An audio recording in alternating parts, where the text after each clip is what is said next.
انہوں نے نبی کریم صلی اللہ علیہ وسلم سے کہ آپ صلی اللہ علیہ وسلم نے فرمایا جب آدمی ثواب کی نیت سے اپنے اہل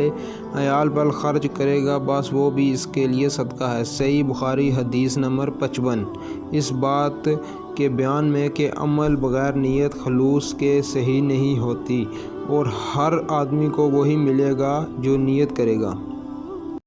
اللہ سے ڈرو جیسا کہ اس سے ڈرنے کا حق ہے، اور مرنا تو مسلمان ہی مرنا، اور سب مل کر اللہ کی ہدایت کی رسی کو مضبوط پکڑے رہنا اور فرقے فرقے نہ ہو جانا، اور اپنے اوپر اللہ کی اس مہربانی کو یاد رکھنا جب تم ایک دوسرے کے دشمن تھے تو اس نے تمہارے دلوں میں الفت ڈال دی اور تم اس کی مہربانی سے بھائی بھائی ہو گئے، اور تم آگ کے گڑھے کے کنارے تک پہنچ چکے تھے تو اس نے تم کو اس سے بچا لیا۔ اس طرح اللہ تم کو اپنی آیتیں کھول کھول کر سناتا ہے تاکہ تم راہ راست پر رہو۔ جن لوگوں نے اپنے دین کے حصے بکھرے کر لیا اور خود بھی کئی کئی فرقے ہو گئے، ان سے تم کو کچھ کام نہیں، ان کا کام اللہ کے حوالے۔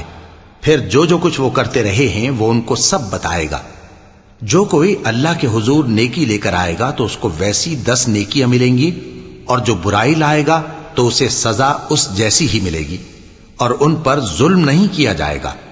کہہ دو کہ مجھے میرے پروردگار نے سیدھا رستہ دکھا دیا ہے، یعنی دین صحیح،